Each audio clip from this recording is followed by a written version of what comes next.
चलें स्टार्ट करते हैं क्लास। वो कॉमर्स की इंटीग्रेशन हमने अब स्टार्ट करनी है प्रॉपर। तो आवाज़ वगैरह आ रही है, बता दो।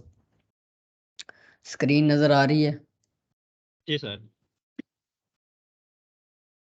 अच्छा, अभी कुछ प्रोडक्ट्स जो हैं वो मैंने इंपोर्ट पर लगाई हैं। हमारी जो लोकल इंस्टॉलेशन थी उसमें मैंने सिंपली वो कॉमर्स इंस्टॉल कर लिया है, और कुछ प्रोडक्ट्स इंपोर्ट कर रहा हूँ ताकि हम उसके ऊपर काम कर सकें। अब वो कॉमर्स की जब आपने डेवलपमेंट करनी है तो वो कॉमर्स का भी अपना एक डेवलपर रिसोर्स है, जैसे वर्डप्रेस का है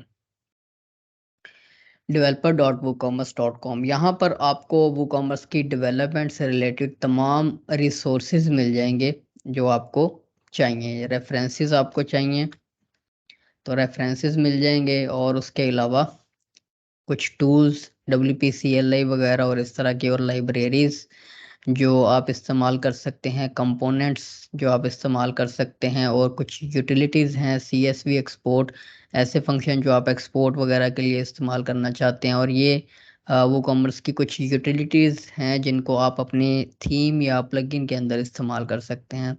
उसके बाद यहाँ पर आपके पास गाइड्स हैं जिनमें आपकी जो समझने वाले या आपकी कोर्स से रिलेटेड गाइड्स हैं, वो बिल्डिंग थीम्स है।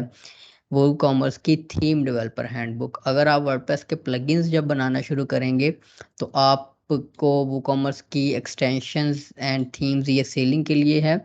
और यहाँ पर ये तो जेनेरिक हैं वर्डप्रेस की। ऐसे गाइड्स आपको मिलेंगे जिनमें कोड वगैरह इन्वॉल्व नहीं है कस्टमाइज करने के लिए। और ओके, और ये भी प्लगइन डेवलपमेंट में आपको काम आएगी, मॉडर्न जावास्क्रिप्ट वो कॉमर्स। और ये ख़ास तौर पर जब आप प्लगइन्स बना रहे हैं तो वो कॉमर्स एक्सटेंशन डेवलपर गाइड आपके पास यहाँ पर, ये बिल्ड एक्सटेंशंस में, ये बिल्ड थीम्स में, दो सेक्शंस है आपके पास। बिल्ड थीम्स में हैंडबुक है, और इन इन थीम्स को वो कॉमर्स के मार्केट प्लेस के ऊपर सेल करने के लिए ये कुछ इनकी मार्केट प्लेस गाइडलाइंस हैं जो आप सबमिट करने से पहले आपको यहाँ पर फॉलो करनी है। और अगर आप प्लगइन बना रहे हैं तो आपको ये दो जो गाइड्स हैं ये आपको फॉलो करने हैं। अब सबसे पहले आप थीम डेवलपर हैंडबुक ओपन कर लें। रेफरेंसेस आपको तब काम आते हैं जब आपने किसी स्पेसिफिक ईच इंडिविजुअल फंक्शन की डॉक्यूमेंटेशन देखनी है, तो आपके पास रेफरेंसेस जस्ट लाइक वर्डप्रेस के, वहाँ पर भी आप रेफरेंसेस में आप देखेंगे कि कोर एपीआई कौन सी है, वो कॉमर्स एडमिन से रिलेटेड, वो commerce blocks, store API, rest API और core actions and filter hooks. इनमें फिर आपको कोर के जो एक्शन और फिल्टर हुक्स हैं, इनके जो कोर एपीआई है, ये सारी आपको डॉक्यूमेंटेशन यहाँ पर रेफरेंसेस मिल जाते हैं। लेकिन ये तब ही आपकी काम आते हैं जब आपको पता हो कि आप कौन सा इंडिविजुअल फंक्शन जो है वो इस्तेमाल कर रहे हैं, या आप किसी काम को करने के लिए ढूंढ रहे हो तो आप रेफरेंसेस में देख सकते हैं कि कौन सा ऐसा फंक्शन है जो आपके उस काम को या उस टास्क को परफॉर्म करने के लिए आपकी मदद करेगा। अब यहाँ पर इनकी थीमिंग में जो जैसे वर्डप्रेस ने अपना एक प्रॉपर गाइड दिया हुआ है, अब चूंकि वो कॉमर्स भी वर्डप्रेस ओन्ड है, वही कंपनी ऑटोमेटिक जो वर्डप्रेस को ऑन करती है वही वो कॉमर्स को भी ऑन करती है। अब इसमें जो स्टैंडर्ड आपकी किसी भी एक ऐसी थीम जिसमें वो कॉमर्स की ऑलरेडी सपोर्ट डिक्लेयर्ड नहीं है, उसमें आप सपोर्ट कैसे डिक्लेयर करते हैं ये सारा वो मेथड बताया गया है। लेकिन आपको याद होगा कि हमने जब अंडरस्कोर्स थीम को यूज़ किया था तो हमने उसमें वो कॉमर्स बॉयलर प्लेट उसके साथ इनेबल कर दी थी। तो हमारे पास जो वर्जन है इसमें ऑलरेडी ये वो कॉमर्स डॉट CSS की फाइल बनी हुई है, और वो कॉमर्स डॉट PHP भी हमें यहाँ पर कहीं नज़र आ जाएगी, जिसमें वो कॉमर्स की जितनी उसे रिक्वायर्ड फंक्शनैलिटी है, ये देखें वो कॉमर्स डॉट PHP की फाइल भी हमारे पास अवेलेबल है। यहाँ पर यही बताया गया है कि आप पेज डॉट PHP को डुप्लीकेट करें और इसको नाम दे दें वो कॉमर्स डॉट PHP का। और वो बताया गया है कि आप अब इन्होंने कहा कि जी आप थीम में मेन डायरेक्टरी में रख लें, आप उसको जैसे इन्होंने INC में रख कर इंक्लूड करवाई हुई है, आप INC में भी रख सकते हैं। तो यहाँ पर अब इन्होंने साथ फिर बताते हैं कि आप अब उस फाइल को एडिट करें और उसमें जो आपका लूप है जहाँ से स्टार्ट हो रहा है और जो कि यहाँ पर एंड हो रहा है उसको आप रिप्लेस कर देंगे उसके अंदर आने वाले कंटेंट को, और आप वो कॉमर्स कंटेंट के साथ रिप्लेस कर देंगे। उसके अलावा अगर आप woocommerce.php की फाइल बनाकर ये काम नहीं करना चाह रहे तो आप इन फंक्शंस, इन कोड्स को functions.php में जो है वो लगा सकते हैं। तो यही काम यहाँ पर किया गया है कि वो जो फंक्शंस हैं उनको यहाँ पर लिखा गया है WooCommerce की सपोर्ट से रिलेटेड सारे फंक्शंस जो चाहिए, और उनको फिर functions.php में रखने के बजाय woocommerce.php की फाइल बनाकर उसको इंक्लूड कर दिया गया है। ये एक बेसिक सपोर्ट होती है जो आपने किसी भी थीम में, कस्टम थीम में ऐड करनी होती है जब आपने उसको WooCommerce सपोर्टेड बनाना होता है। क्योंकि अगर आप ये सपोर्ट्स ऐड नहीं करते हैं तो आप में आपकी थीम की बहुत सारी जो WooCommerce की बेसिकली बहुत सारी फंक्शनैलिटीज आपके स्टोर के ऊपर काम, उस थीम में काम नहीं करती हैं, जैसे प्रोडक्ट गैलरी, जूम और प्रोडक्ट लिस्टिंग और इस तरह की काफ़ी सारी चीज़ें आपकी जो है वो उस पर काम नहीं करती। ये देखें यहाँ पर थंबनेल्स वगैरह की भी सेटिंग की बताई हुई है, तो वो जब हमने अंडरस्कोर यूज़ किया है उसमें ये सारी चीज़ें जो रिक्वायर्ड हैं एक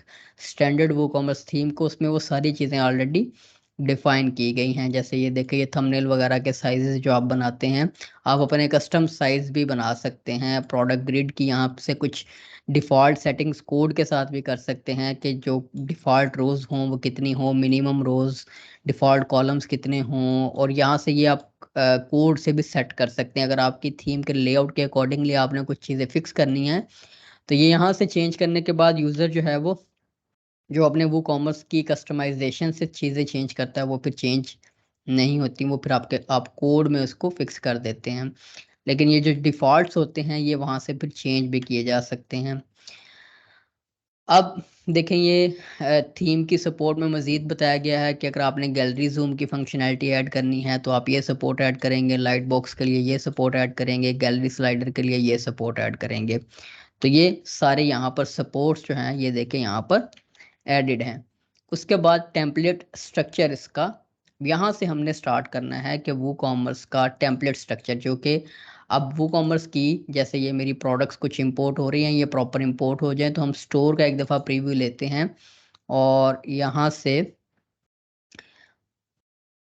पर इनका तकरीबन बहुत ज़्यादा कोई लेंथी गाइड नहीं है वर्डप्रेस की तरह। जैसे वर्डप्रेस में थीम डेवलपमेंट से रिलेटेड सारा जो है वो आपको पूरा प्रॉपर गाइड मिलता है टेम्पलेट फाइल्स बनाने। यहाँ पर सिर्फ इनको ओवरव्यू दिया गया है क्योंकि नॉन सी बात है जब आप वर्डप्रेस थीम बना रहे हैं तो उसमें आपने वर्डप्रेस थीम डेवलपमेंट पढ़नी है।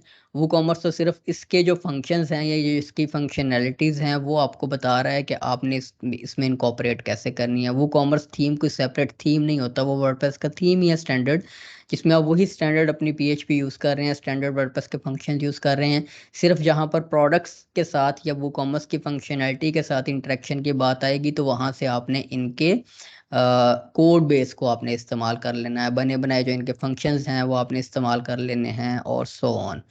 जैसे ये टेम्पलेट ओवरराइड्स, इसको भी हम देखते हैं कि टेम्पलेट ओवरराइड्स क्या होते हैं, और WooCommerce की जो डिफ़ॉल्ट लेआउट्स हैं प्रोडक्ट्स के लिए, अकाउंट पेज के लिए या WooCommerce के किसी भी पेज के लिए, उनको हम अपनी रिक्वायरमेंट के मुताबिक कस्टमाइज़ कैसे करेंगे, उसको उसका लेआउट अपनी मर्ज़ी से कैसे बनाएंगे, उसमें अपना कोड कैसे लगाएंगे, सारे काम आप कर सकते हैं। ये प्रोडक्ट ज़रा इंपोर्ट हो जाएं तब तक मैं आपको टेम्पलेट हायरार्की और बाकी सारी चीज़ें अब समझा देता हूँ।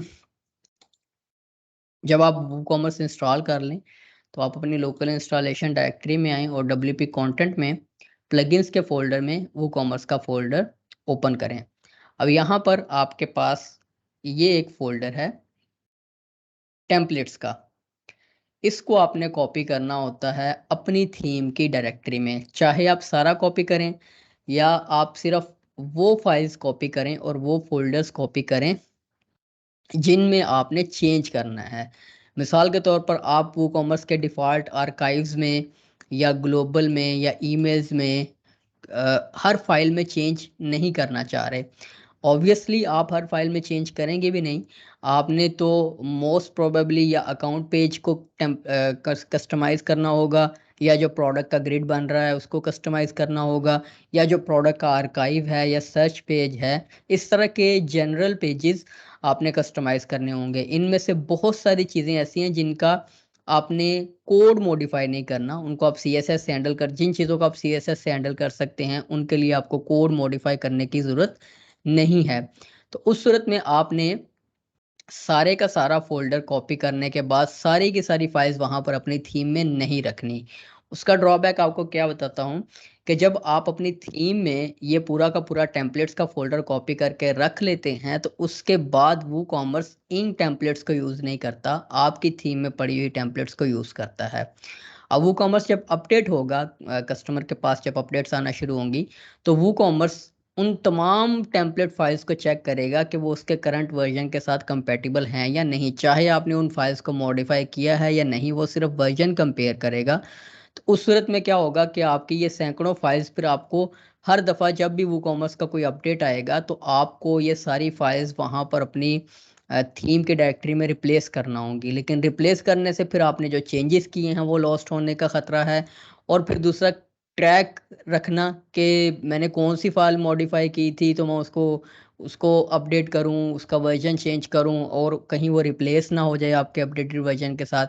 तो उसके लिए आप बजाय इसके कि आप, अभी मैं आपको रख के दिखा देता हूं, लेकिन हम बाकी सारी चीज़ें डिलीट कर देंगे फोल्डर्स के अंदर से भी, और फोल्डर्स भी आपने सेम कॉपी करने हैं, इस वजह से कि फिर वही फाइल जिस फोल्डर के अंदर जिस तरह मौजूद है आपने उसी तरह से उसे रखना है, और उसका नेम भी वही रखना है ताकि वो कॉमर्स उसे यूज़ कर सके।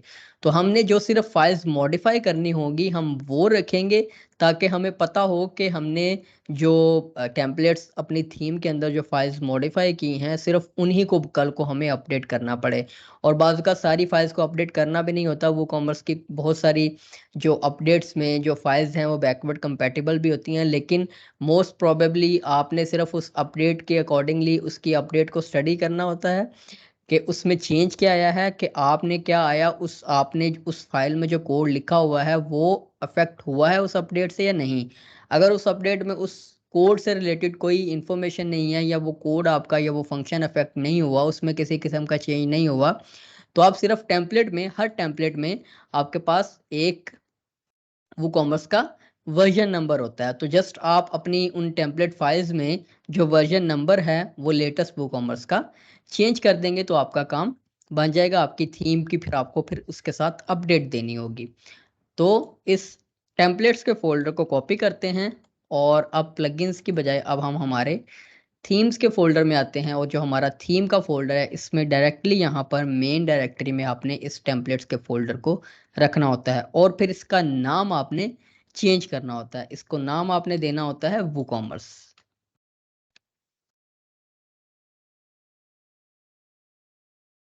जस्ट इतना आपने करना है।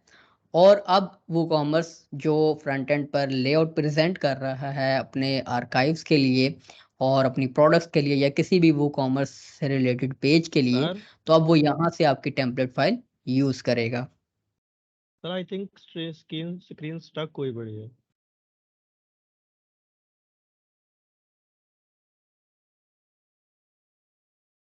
सब आपके पास भी अब स्क्रीन का मसला है? नहीं, मेरे पास तो सही आ रही है। आपका नेट का मसला होगा शहबाज। ठीक है सर, आप कंटिन्यू रखें। रिकॉर्डिंग में फिर दोबारा चेक कर लेना। अच्छा, अब यहाँ पर अब मैं क्या करूँगा कि जो यहाँ पर कुछ फाइल्स मैं डिलीट कर देता हूँ। फाइल्स, ये देखिए ये सिंगल प्रोडक्ट का पूरा फोल्डर है। और वो कॉमर्स पहले जो है वो थोड़ा कॉम्प्लेक्स होता था कि उसकी टेम्पलेटिंग इतनी आसान नहीं होती थी, लेकिन ये एक अरसे से वो कॉमर्स ने ख़ास तौर पर जो 2.x के बाद जो इनके वर्जन आना शुरू हुए, उसमें अब देखें कि सिंगल प्रोडक्ट के पेज के ऊपर हर एक पीस ऑफ ब्लॉक एक अलहदा फाइल में रखा गया है। इवन सिर्फ जो प्राइस दिखाई जा रही है उसके लिए भी एक प्राइस डॉट पीएचपी की फाइल बनी हुई है, कि अगर आपने सिर्फ प्राइस में कोई चेंज करना है, उतना का कोड आपने अगर मॉडिफाई करना है तो आपको पूरी फाइल मॉडिफाई ना करनी पड़े। तो आपका यहाँ पर काम आसान किया गया है काफ़ी सारा, कि आपको जिस जगह पर आपने जो चेंज करना है, आप सिर्फ वो वाली फाइल मॉडिफाई करेंगे और उसमें अपना कोड लगाएंगे या अपनी फंक्शनैलिटी ऐड करेंगे। इवन ऐड टू कार्ड के बटन के लिए भी एक सेपरेट फोल्डर रखा गया है और उसमें हर किस्म के लिए अब वूकॉमर्स में प्रोडक्ट्स की डिफरेंट काइंड्स हैं, ग्रुप प्रोडक्ट है, सिंपल प्रोडक्ट है, वेरिएबल है, तो हर एक के लिए ऐड टू कार्ट का बटन जो है वो डिफरेंट रखा गया है, जिसमें आप उसका कोड जो है वो मॉडिफाई कर सकते हैं। ये देखें कि यहाँ पर पूरा इस तरह से फॉर्म बना होता है, आपने कोई और स्ट्रक्चर रखना है तो आप अपनी मर्जी से स्ट्रक्चर रखेंगे। अब यहाँ पर सिंगल प्रोडक्ट भी आ गया और ये सो ऑन। अब यहाँ से मैं क्या करता हूँ कि हम जब शुरुआत करते हैं तो हम यहाँ से मैं ये सारे फ़ोल्डर्स फ़िलहाल डिलीट कर देता हूँ और जो हमें रिक्वायर्ड होंगे वो हम यहाँ पर वो फाइल्स और वो फ़ोल्डर्स इंक्लूड करते जाएंगे।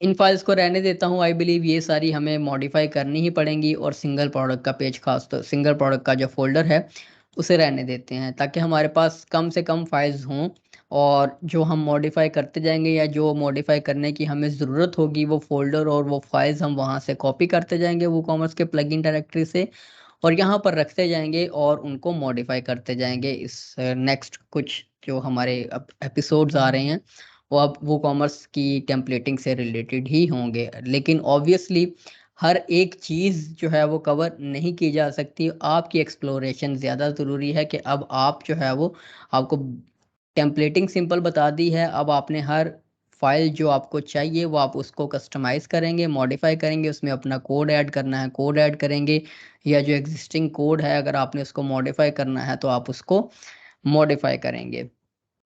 तो आपकी रिक्वायरमेंट के अकॉर्डिंगली जो जो चीज़ें फाइलें आपको चाहिए होंगी आप उनको एडिट करते जाएं। अब हम देखते हैं कि हमारा इंपोर्ट प्रोसेस, अब चूँकि लोकल कंप्यूटर के ऊपर इंपोर्ट कर रहे हैं तो इंपोर्ट प्रोसेस थोड़ा सा स्लो है। तो आई बिलीव हमारे पास कुछ प्रोडक्ट्स ऑलरेडी इंपोर्ट हो भी चुकी होंगी। ये देखिए कुछ प्रोडक्ट्स जो हैं वो इंपोर्ट हो चुकी हैं।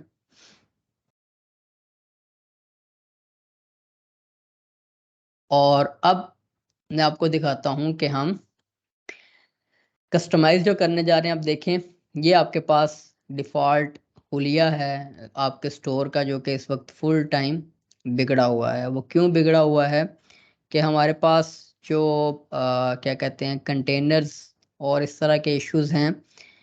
अब स्टार्ट करते हैं यहाँ पर इसमें कंटेनर्स देखते हैं कि कहाँ पर हमने किस तरह से डिफ़ाइन करने हैं। आप page.php में, अब यहाँ पर हमने क्या किया हुआ है कि हमने कंटेंट को किसी कंटेनर में रखा नहीं हुआ। नॉर्मली जब आप इस तरह का काम आपने कंटेनर में रखना हो तो आप क्या करते हैं कि जो आपकी header.php फाइल है यहाँ से कंटेनर स्टार्ट करते हैं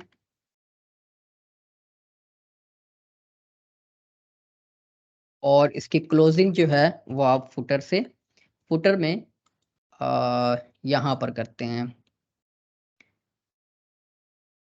ये page.php है, सॉरी, footer.php में आप पूरा जो बॉडी की क्लोजिंग से पहले, या अगर आपने फुटर को एक्सक्लूड करना हो उसमें से उस कंटेनर में से, तो आप यहाँ से फुटर से पहले उस कंटेनर को क्लोज कर देते हैं और यहाँ पर हम बता भी देते हैं कि ये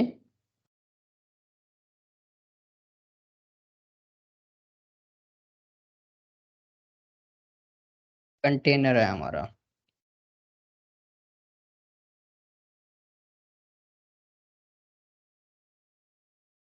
तो आप देखिए आपका जो कंटेनर है वो आ गया। अभी भी हमारे पास आई बिलीव इसकी HTML की वजह से कुछ गड़बड़ है कि वो फुटर उसके साथ मिक्स हो रहा है। यहाँ पर हम इसको चेक कर लेते हैं। ये कंटेनर है और कंटेनर के अंदर प्राइमरी में साइट मेन है, नेव में ब्रेड क्रम्स हैं, वो कॉमर्स प्रोडक्ट हेडर आ गया और इसके बाद यहाँ पर ऑर्डरिंग के लिए फॉर्म है, अनऑर्डर्ड लिस्ट है प्रोडक्ट्स के लिए, और फिर नेविगेशन है हमारे पास जो कि पेजिनेशन है।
ओके, कुछ CSS स्टाइलिंग के मुझे मेनली इशू लग रहे हैं, जिसमें जो है वो अनऑर्डर लिस्ट में उसको कुछ स्टाइलिंग इम्प्लीमेंट होनी है, और इसमें ये जो इसके ऊपर आई बिलीव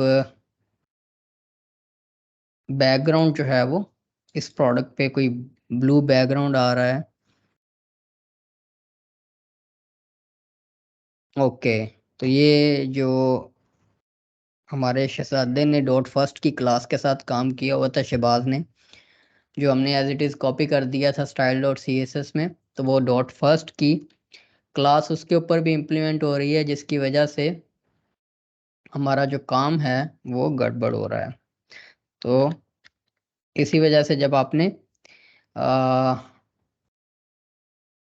कस्टम को स्टाइलिंग इम्प्लीमेंट करनी हो तो उसको हमेशा प्री फिक्स करते हैं, ताकि वो अपनी थीम के कोड के साथ या उस क्लास जिस सेक्शन में वो मौजूद है उसमें आने वाले कंटेनर के साथ, ताकि वो किसी दूसरी क्लास के साथ कन्फ्लिक्ट ना करे।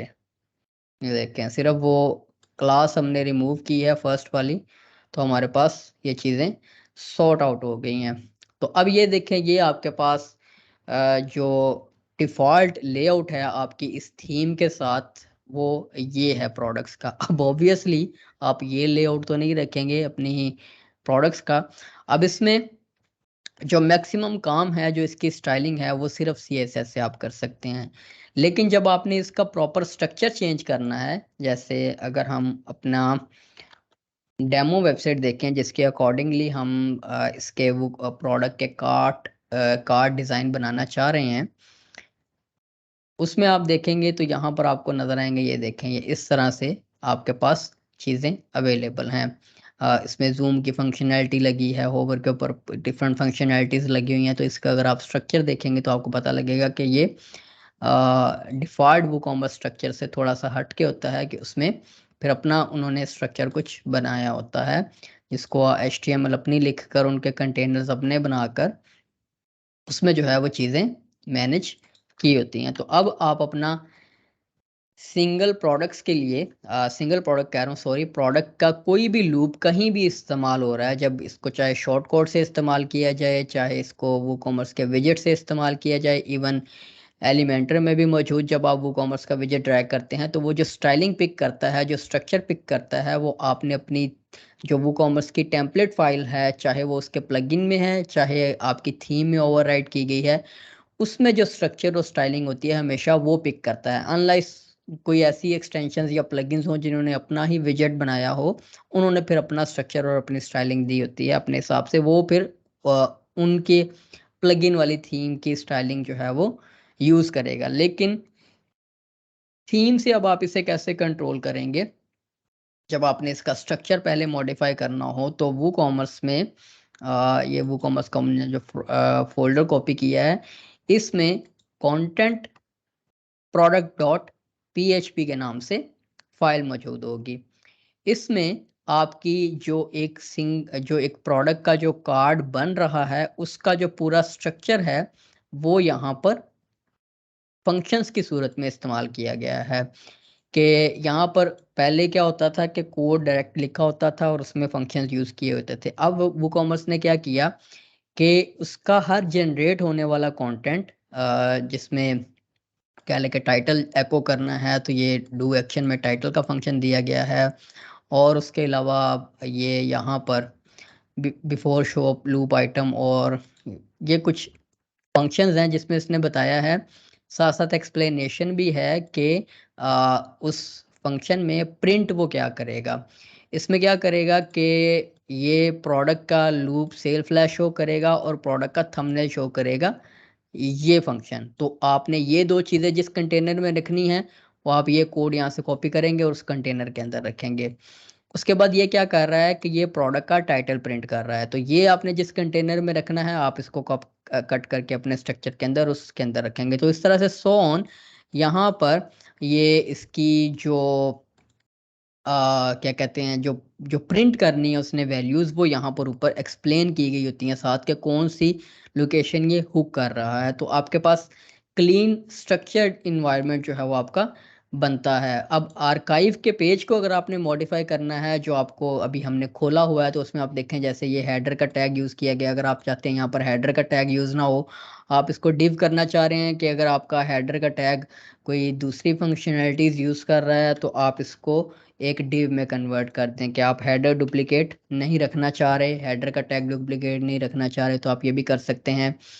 अब इसमें देखें यहाँ पर ये सारा बताया गया है कि बिफोर शॉप लूप में कौन कौन सी चीज़ें हैंडल होती हैं। और उसके बाद यहाँ पर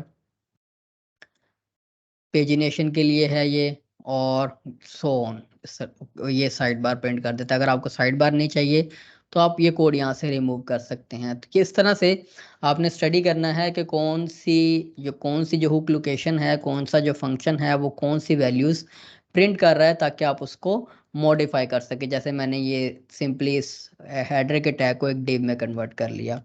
अब कंटेंट प्रोडक्ट को इस फाइल को मॉडिफाई करना शुरू करते हैं। अब आप देखें हर जो प्रोडक्ट है वो एक लिस्ट एलिमेंट के अंदर आ रही है, एल आई एलिमेंट के अंदर आ रही है। तो मैं रिकमेंड करूंगा कि आप ये अनऑर्डर्ड लिस्ट जो इसकी बन रही है यूएल और एल आई वगैरह इसको ना छेड़ें, इसके अंदर अपना स्ट्रक्चर लगाएं और उसके बाद स्टाइलिंग के साथ इसको मैनेज करें।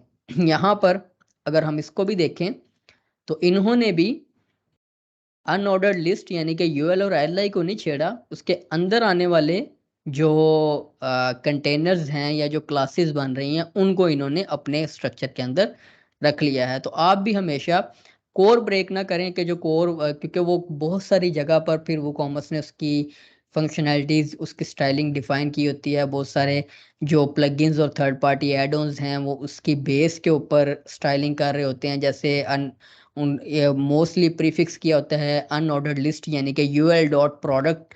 तो उसके साथ फिर वो जब उन्होंने जो स्टाइलिंग लिखी हुई है वो इम्प्लीमेंट नहीं होगी अगर आप अनऑर्डर्ड लिस्ट से उसे हटा देंगे। तो इसके अंदर आप स्ट्रक्चर मैनेज कर लें। जैसे कि यहाँ पर इसको हम ऐसे ही रहने देते हैं। इसका स्ट्रक्चर चेंज करने की हमें ज़रूरत नहीं है। सिंपली हम यहाँ पर ब्रेक करेंगे और यहाँ पर अपना कंटेनर बनाएंगे जिसमें अब सबसे पहले हमारे पास प्रोडक्ट का थंबनेल आ रहा है। तो इसको मैं कह लेता हूँ div, एक div बना लेते हैं।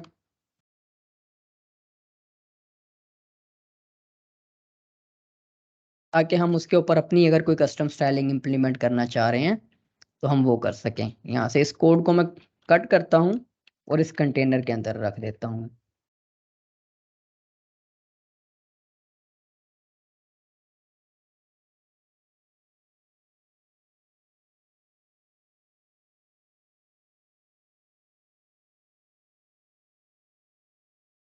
ओके। और उसके बाद ये जो टाइटल है और जो उसकी रेटिंग वगैरह और बाकी चीज़ें, इसको हम एक कंटेनर बना लेते हैं प्रोडक्ट डाटा का, जैसे वहाँ पर हमारे डेमो वेबसाइट में बना हुआ है।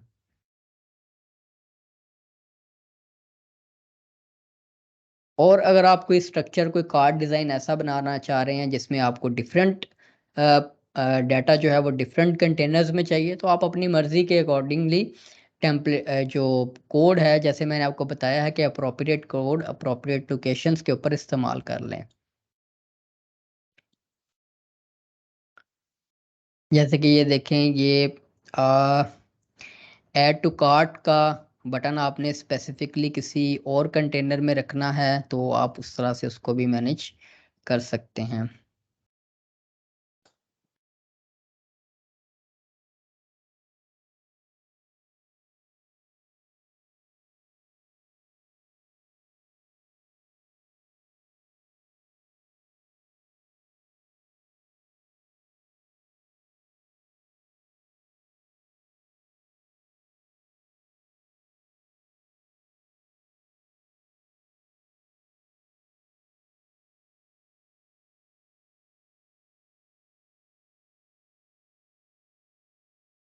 और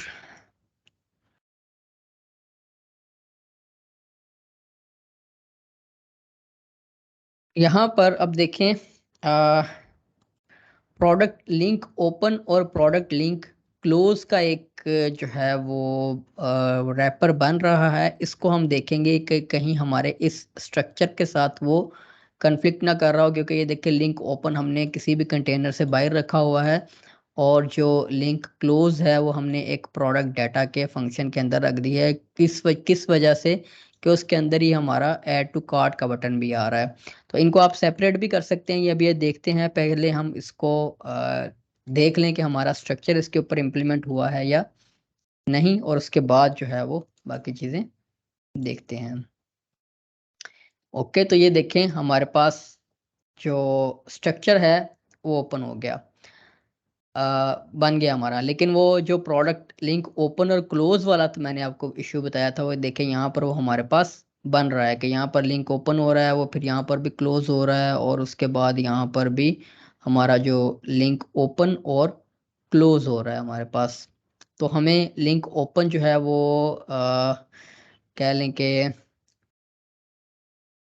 इसको मॉडिफाई करना पड़ेगा। अब वो मॉडिफाई कैसे आप करेंगे? आप सिंपली ये जो फंक्शन बन रहा है इसको आप कॉपी करें और सर्च करें। आपके पास डिफरेंट साइट से आपके पास लिंक आ जाएगा। आप यहाँ पर वो कॉमर्स के रेफरेंस में भी सर्च कर सकते हैं।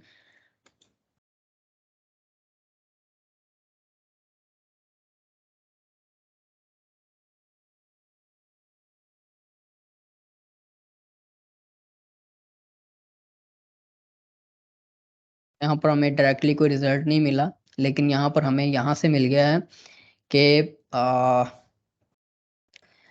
ये इसकी जो कॉल है, इसके जो एक्शंस हैं,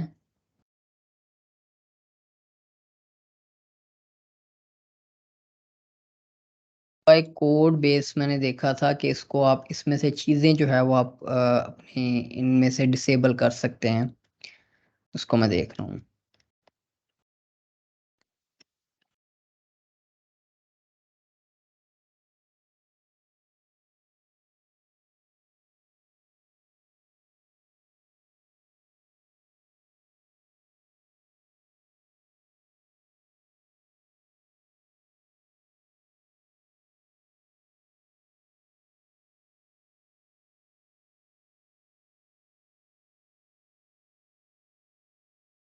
ये यहाँ पर देखें, एक विजुअल रेफरेंस भी मिला है हमें, जो ये आपको बता रहा है कि जो कौन सा जो कोड है वो कहाँ पर इस्तेमाल हो रहा है बाय डिफ़ॉल्ट।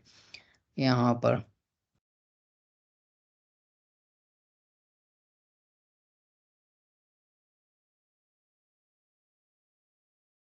इसको हम इसको क्या करते हैं, यहाँ से कट करता हूँ। यहाँ पर रख देते हैं।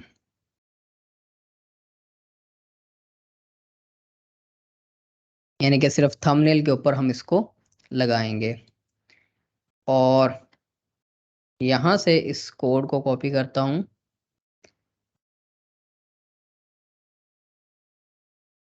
साथ कमेंट भी कॉपी कर लें।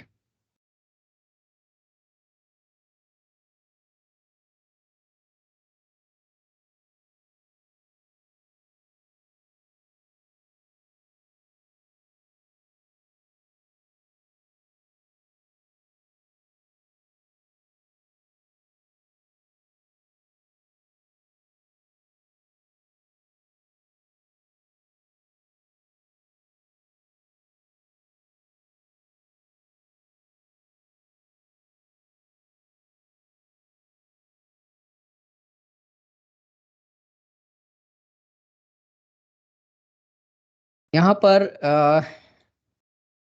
इनका एक पैरामीटर आईडी भी होता है साथ।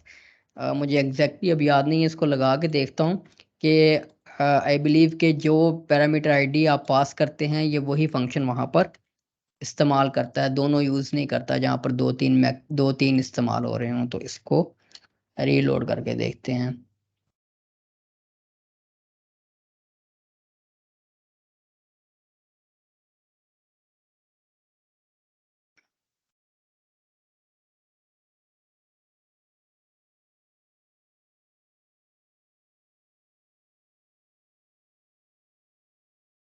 ओके, तो ये देखें, उसमें अब क्या हुआ है कि यहाँ पर जहाँ पर हमने ये फंक्शन यूज़ किया है, इसमें मैंने बता दिया है कि ये साथ वैल्यू दी होती है पैरामीटर इसका आप पास करने के लिए, क्योंकि इस एक हुक लोकेशन में दो फंक्शंस जो हैं या दो हुक्स इस्तेमाल हो रही हैं। उनमें से सेकंड पहले में आप उसका नाम, ये मेन हुक लोकेशन का नाम बताने के बाद आप पैरामीटर में जो उनकी वैल्यूज़ है वो आप साथ डिफाइन कर सकते हैं। तो ये क्या करेगा कि जिस पैरामीटर की वैल्यू को आपने कॉल किया है ये सिर्फ उसी फंक्शन को यहाँ पर इस्तेमाल करेगा, दोनों यूज़ नहीं करेगा। यहाँ पर भी जैसे आप ये इसमें आप देखें कि रेटिंग और प्राइस दोनों आ रही हैं, तो आप अगर यहाँ पर सिर्फ 5 पास कर देते हैं, टेस्ट भी कर लेते हैं, मेरी थ्योरी गलत भी हो सकती है, तो यहाँ पर प्राइस तो आ रही है। अ, इसमें ट्रू फॉल्स वाला चेक करना पड़ेगा, इसको मैं दोबारा से देख लेता हूँ। कुछ काम हो गया है, कुछ काम हम इसके कोडेक्स से देखते हैं।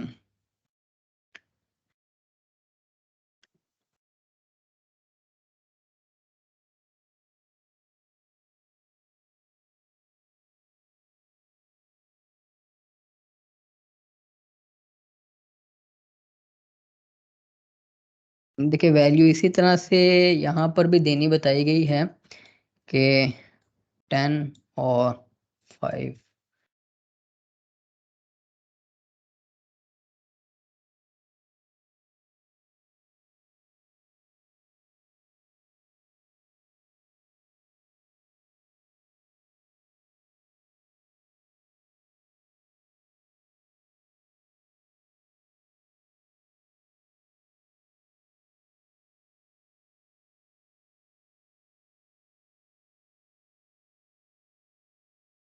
सबसे पहले तो मैं किसी प्रोडक्ट को कोई रेटिंग असाइन करके देखता हूँ ताकि हमें आइडिया हो।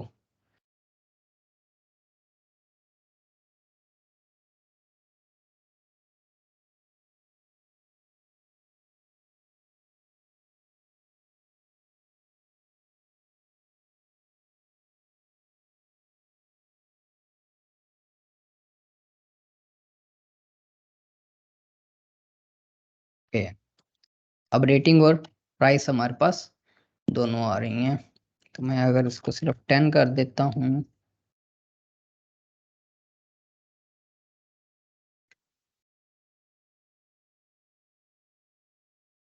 हमारे पास डिसेबल कुछ नहीं हो रहा। मैं अगर यहाँ से इस फंक्शन को यूज़ कर लेता हूँ सिर्फ, क्योंकि गड़बड़ हो जाएगी।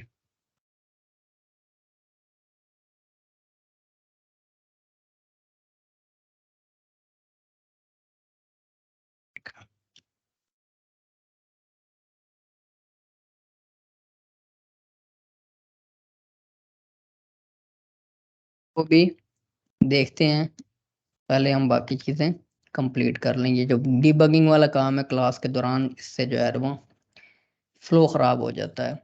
ओके, तो यहाँ पर आई बिलीव हमारा काम हो गया था कि हमारा जो स्ट्रक्चर है, जो एंकर टैग जो है वो सेपरेटली बन रहा था, वो अब यहाँ पर हमारे पास बन रहा है। और इवन आप इसको डिसेबल भी कर सकते हैं। प्रोडक्ट्स के ऊपर लिंक वैसे भी आपका लगा होता है, जैसे यहाँ पर प्रोडक्ट लिंक ओपन जो है, इसको आप डिसेबल कर दें कि अगर आपने पूरा रैपर जो है वो उसके ऊपर ओवरऑल नहीं लगाना, आपने अपना लिंक आपके प्रोडक्ट के ऊपर, ये बेसिकली सिर्फ करता क्या है कि उस प्रोडक्ट का जो क्लिकेबल लिंक है वही प्रिंट करता है। तो इसको अगर हम रिमूव भी कर दें यहाँ से, तो हमारी प्रोडक्ट्स जो हैं वो क्लिकेबल ही होंगी। क्लिकेबल नहीं होंगी जो, अब वो जितनी भी इनके ऊपर लिंक्स लगा हुआ था, अब आप नोट करें कि वो यहाँ से उनके ऊपर से लिंक जो है वो हमारा ख़त्म हो गया है। तो दोबारा से वापस आ जाओ भाई लिंक।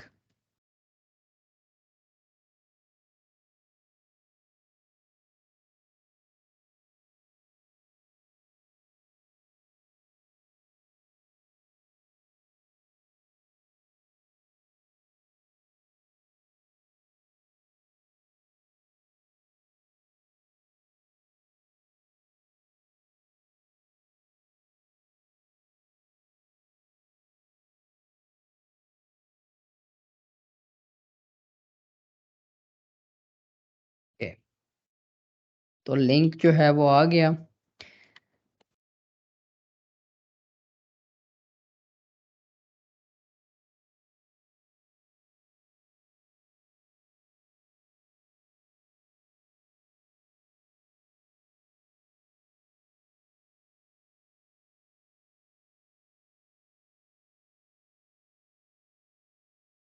टाइटल हमारा क्लिकेबल नहीं है। टाइटल को भी क्लिकेबल बनाने के लिए आपको ये जो लिंक ओपन और क्लोज वाला जो फंक्शन है वो इसके ऊपर लगाना होगा। तो मैं क्या करता हूँ कि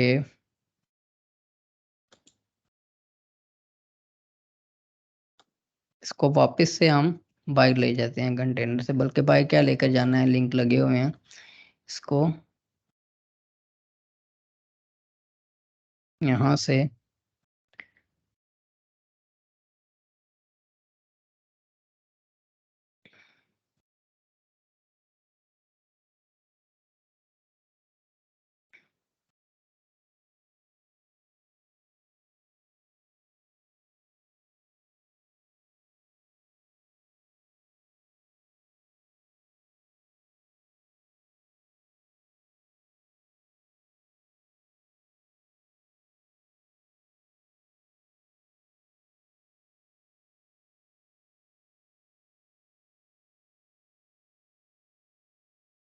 टप्पे में पड़ गए, उससे अच्छा ये है हम अपना ही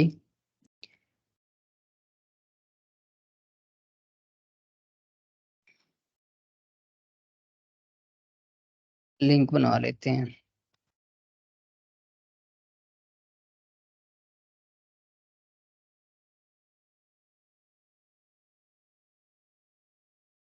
लिंक कैसे लगाएंगे? आप किसी भी टेम्पलेट में अगर मौजूद हैं तो आप सिर्फ गेट द परमालिंक इस्तेमाल कर लें, तो आपके पास उसका, उस प्रोडक्ट का, उस पोस्ट का, या कोई भी जो चीज़ है, कस्टम पोस्ट है उसका या पेज है उसका लिंक आ जाता है। यहाँ से भी ये ऐड टू कार्ट वाला जो फंक्शन है, इसको अगर आप सिर्फ इस्तेमाल करना चाह रहे हैं डाटा के अंदर, ये लिंक क्लोज वाला काम नहीं करना चाह रहे, तो यहाँ से आप वो जो फंक्शन उसने इस्तेमाल किया है वो आप डायरेक्टली यहाँ पर फंक्शन इस्तेमाल कर सकते हैं। देखते हैं कोई गड़बड़ तो नहीं होती। देखा, आपके पास बटन जो है वो आ गया। वो बेसिकली एक हुक लोकेशन करती क्या है कि उन दो फंक्शंस को कंबाइन कर देती है। आप डायरेक्टली सिर्फ उस फंक्शन को, पीएचपी का फंक्शन ही है वो, वूकॉमर्स का, आप डायरेक्टली भी उसे यूज़ कर सकते हैं। और आप इवन इस फंक्शन को उठाकर अपने किसी कंटेनर के अंदर भी रख सकते हैं। मैं चाह रहा था शरीफों वाला काम हो जाए, वो नहीं करने उसने दिया। उसने कहा जी आप इन्फोर्स ही करो। ठीक है, तो अब इस तरह से आपने जब टाइटल को भी क्लिकेबल बनाना है तो यहाँ पर आपके पास जहाँ पर टाइटल आ रहा है इसको भी आपको एक अपना कंटेनर इसमें रखना होगा। जैसे इसको मैं यहाँ से ब्रेक करता हूँ और ये सिर्फ टाइटल ही प्रिंट कर रहा है, तो इसको भी आप इसी तरह से एक जो एंकर टैग है उसके अंदर रख लें।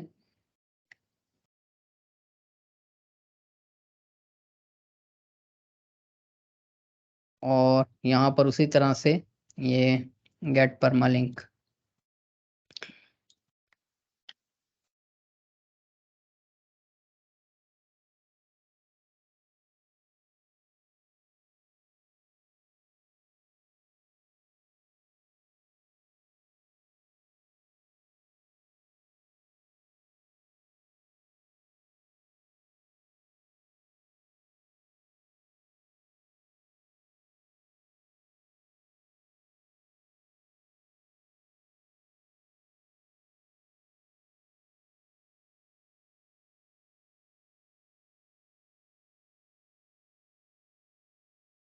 अब थोड़ा सा इशू जो हमारे पास मैंने नोट किया है, जब हमने अपने कंटेनर्स बनाए हैं और अपनी जो कुछ कोड को कस्टमाइज कर लिया है, उसके बाद हमने आप देखें प्रोडक्ट्स जो है वो मेरे पास डुप्लीकेट आना शुरू हो गई हैं। अगर आपने नोट नहीं किया, ये देखें इसमें हमारे पास डुप्लीकेट प्रोडक्ट्स आना शुरू हो गई हैं। तो इसमें क्या हो सकता है पॉसिबली कि जो हमने कोड रिमूव किया है उसमें प्रोडक्ट के शुरू से और उसके बाद में जो है वो कोई ना कोई ऐसे कंटेनर या कोई ना कोई ऐसी क्लास या कोई ना कोई ऐसा फंक्शन इस्तेमाल हो रहा होगा जो कि अब डिस्टर्ब हो गया है, जिसकी वजह से अब हमारी जो प्रोडक्ट्स हैं वो डुप्लीकेट आना शुरू हो गई हैं।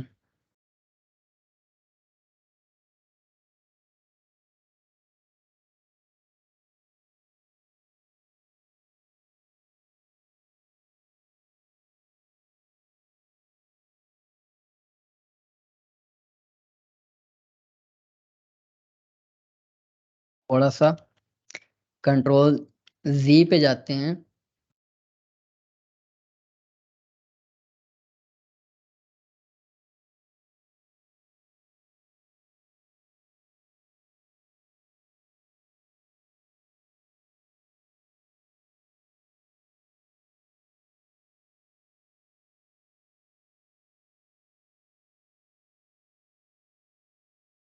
और यहीं पर दोबारा वो कोड लगा देते हैं।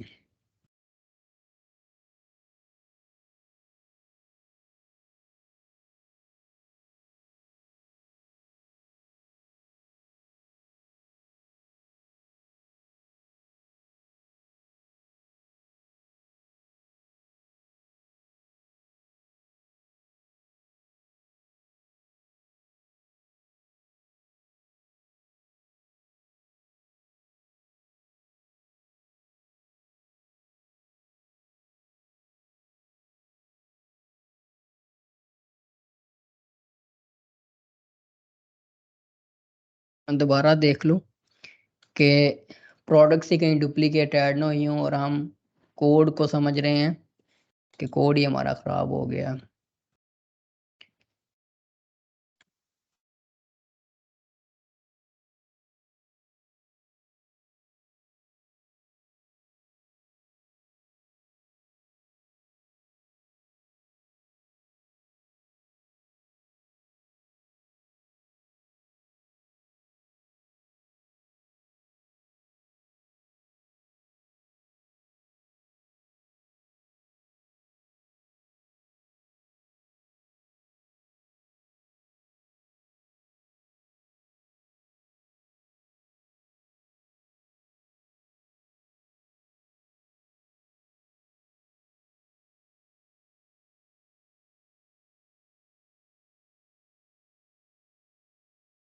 ये तो सारा कोड ही हमारा रिवर्ट करने के बाद भी काम सॉल्व होता हुआ मुझे नजर नहीं आ रहा। ये तो अब हम बैक अपनी उसी फाइल पे आ गए हैं जो कि एक्चुअल फाइल थी। फिर भी अगर हमारे पास प्रोडक्ट्स जो हैं वो डुप्लीकेट शो हो रही हैं तो इसका मतलब है कि मसला हमारे स्ट्रक्चर को मॉडिफाई करने से नहीं है। ये मसला कुछ और है हमारे पास कि हमारी प्रोडक्ट्स जो हैं वो डुप्लीकेट शो होना शुरू हो गई यहाँ पर हमारे पास।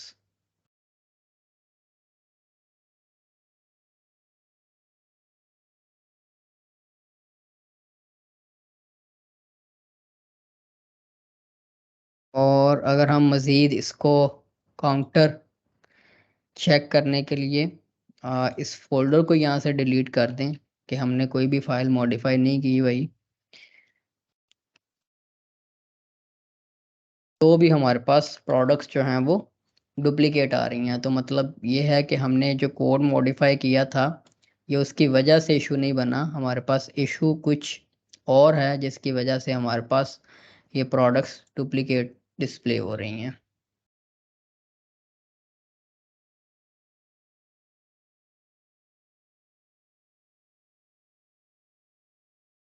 लेकिन यहाँ पर मुझे कोई प्रोडक्ट डुप्लीकेट नज़र आ नहीं रही है, प्रोडक्ट सारी सिंपल, बल्कि मुझे लग रहा है कि डुप्लीकेट प्रोडक्ट हो चुकी हैं इंपोर्ट के दौरान।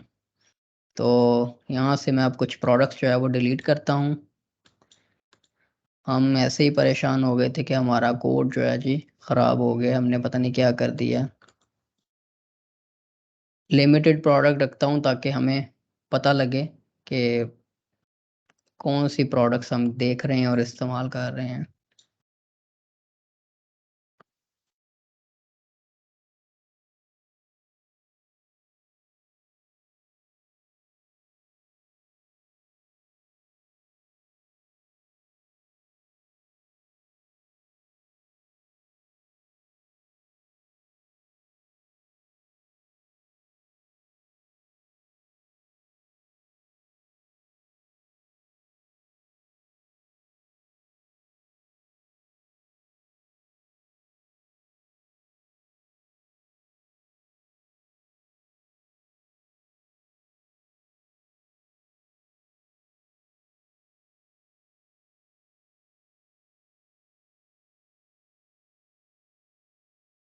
ओके, वापस ले आते हैं अपने कोड को यहाँ से।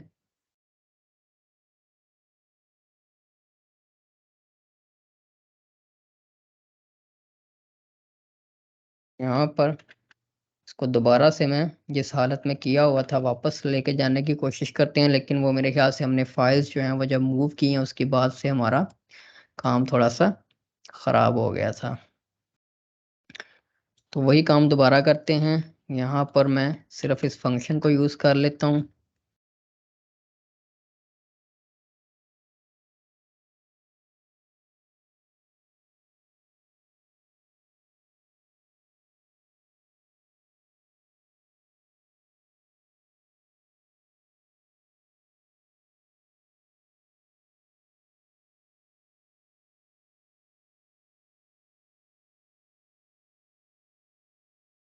ओके,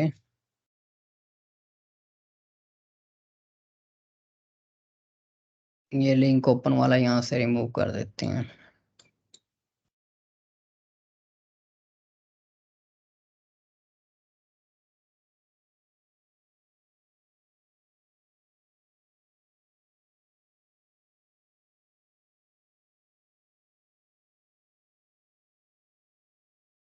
ओके, प्रोडक्ट वाला इशू रिजॉल्व हो गया। अब इनके ऊपर लिंक्स लगाने थे, तो लिंक्स हम उसी तरह से जैसे मैंने आपको लगाए थे अभी वही उसी तरह से करते हैं।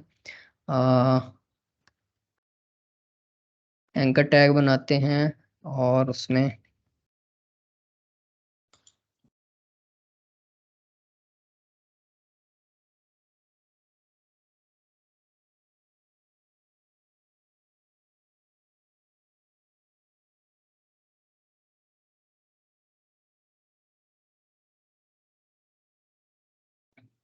ओके। और मज़ीद सेफ साइड पर रहने के लिए आप ये जो वो कॉमर्स का प्रोडक्ट का ग्लोबल ऑब्जेक्ट है आपके पास डॉट प्रोडक्ट का, इसके अंदर आप इसको मज़ीद जो है वो एक आईडी एट्रीब्यूट के साथ, यानी कि बता सकते हैं कि सिर्फ इसी प्रोडक्ट की आईडी का जो लिंक बन रहा है वो मुझे दो, यहाँ पर लगाओ।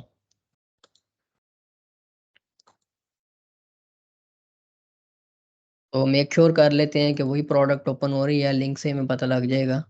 तो हमारे पास वही प्रोडक्ट ओपन हो रही है, नहीं कि एक्चुअल लिंक जो है वो उसके ऊपर आ रहा है। ये अगर आप नहीं भी लगाते तो भी करंट जो व्यू हो रहा है प्रोडक्ट, या करंट जो जिस लूप के अंदर ये है, ये ऑटोमेटिकली उसी की आईडी फेच कर लेता है। लेकिन मज़ीद आप कह लें कि फुल प्रूफ बनाने के लिए आप इसे यहाँ पर प्रोडक्ट का जो ग्लोबल ऑब्जेक्ट होता है, अब प्रोडक्ट का ग्लोबल ऑब्जेक्ट यहाँ पर क्या होता है कि वो कॉमर्स का ये जो प्रोडक्ट की बेसिकली आप इसे क्लास कह लें, उस क्लास का एक इंस्टेंस जो है डॉट डॉलर साइन प्रोडक्ट के नाम से वर्डप्रेस की अपनी जो पोस्ट होती हैं वो पोस्ट का ऑब्जेक्ट बना होता है, और वो कॉमर्स का प्रोडक्ट ऑब्जेक्ट बना होता है।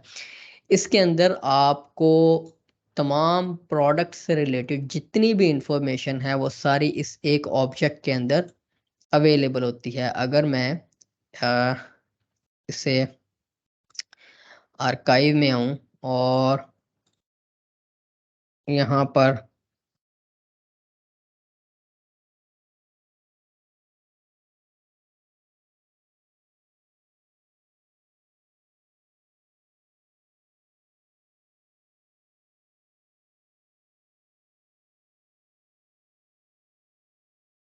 ये वैसे लूप के अंदर काम करेगा, आपके आर्काइव के ऊपर तो ये मसला ही करेगा। यहाँ पर हमारे पास शो नहीं हुआ, हम जो है वो इसे वहीं पर, इसको मैं प्रिंट आर करके बेसिकली आपको दिखाना चाह रहा हूँ कि इसके इस ऑब्जेक्ट के अंदर आपको इंफॉर्मेशन क्या मिलती है। ये लूप के अंदर या सिंगल प्रोडक्ट के ऊपर तब आपके पास ये काम करेगा।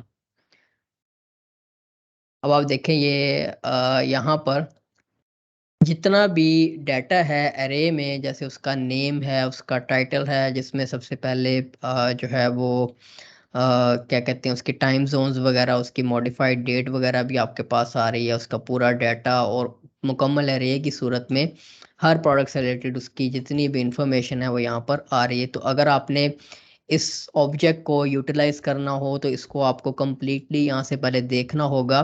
किसी इंफॉर्मेशन को अगर आप शो करवाना चाह रहे हैं तो आप फिर इस ग्लोबल जो प्रोडक्ट का ऑब्जेक्ट है इसके अंदर से कोई भी इंफॉर्मेशन या तो उसे यूज़ कर सकते हैं अपने स्ट्रक्चर के अंदर, कुछ चीज़ें चेक करने के लिए, जैसे कि इसकी टोटल सेल्स आप देख लें कि 8 हैं, तो क्या कहते हैं आप जो है वो इसको यूज़ कर सकते हैं प्रोडक्ट के ऊपर कि ये इतनी सोल्ड हो चुकी है।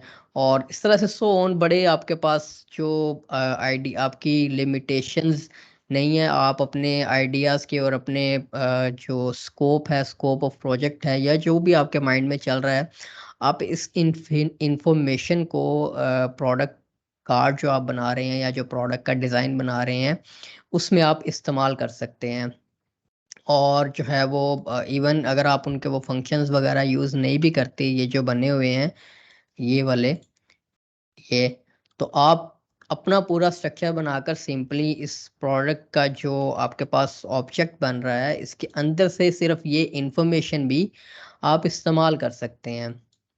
लेकिन रिकमेंडेड वे ये होता है कि आप इनके बने हुए जैसे आप जहाँ पर जो लूप जैसे ये फंक्शन है जो कि ऐड टू कार्ट का बटन डिस्प्ले करवा रहा है, तो इसको अगर आप खुद से उस तरह से करना चाहेंगे तो उसमें आपके पास इश्यूज क्यों आएंगे कि वो कॉमर्स ने तो आपको प्रोडक्ट के लिए, जैसे मैंने आपको बताई थी उसकी फाइल्स के ऐड टू कार्ट के लिए तो मल्टीपल टेम्पलेट्स बनाए हुए हैं। जैसे ये देखें कि अगर प्रोडक्ट की टाइप एक्सटर्नल है तो डिफरेंट स्ट्रक्चर आ रहा है, प्रोडक्ट की टाइप सिंपल है, वेरिएबल है, वेरिएशंस हैं, तो प्रोडक्ट का जो ऐड टू कार्ट का बटन है उसका टोटल स्ट्रक्चर ही डिफरेंट हो जाता है, और उसके ऊपर डिफरेंट एजेक्स बेस्ड क्लासेस लगी होती हैं।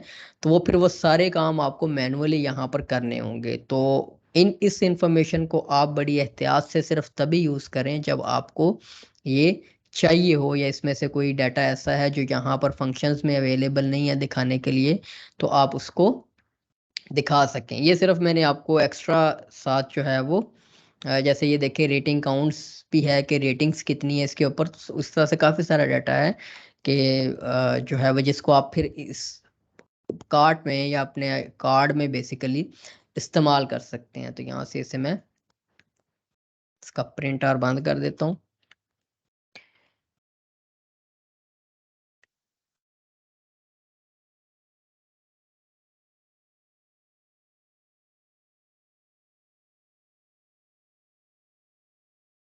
और अब इसके ऊपर स्टाइलिंग इसकी रहती है, जैसे अब देखें ये इसके जो अनऑर्डर्ड लिस्ट है इसके ऊपर जो है ये कंटेनर से बाहर जा रही है।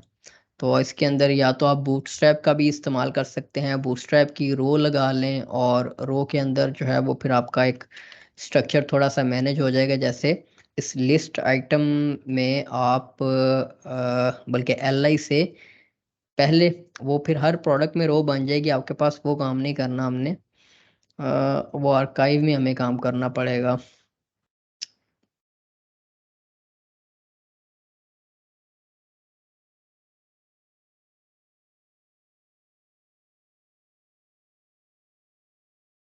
ये इस लूप के अंदर जो है वो आपकी जो लिस्ट एलिमेंट है, अनऑर्डर्ड लिस्ट है, वो बन रही है। इसको अभी नहीं छेड़ते, इसको अभी फिलहाल ऐसे ही रहने देते हैं, अपनी स्टाइलिंग से मैनेज करते हैं। इसमें इसकी हाइट ऑटो ओवरफ्लो हिडन होगा तो आपका काम सेट हो जाएगा और इसको डिस्प्ले ब्लॉक कर देंगे। तो अनऑर्डर लिस्ट में जो प्रोडक्ट है उसके प्रोडक्ट लिस्ट की ये जो क्लास है इसको अपनी CSS में अब हम डिफाइन करना शुरू करते हैं। हम अपनी CSS फाइल में, और इवन यहाँ पर आप देखेंगे तो आपको woocommerce.css की फाइल भी मिलेगी। तो आप अपनी CSS की फाइल में सारे काम करने से बेहतर है कि आप यहाँ पर ये देखें सारी स्टाइलिंग लगी हुई भी आपको क्लासेस मिली हुई हैं, इन्हीं को हम इस्तेमाल कर लेते हैं।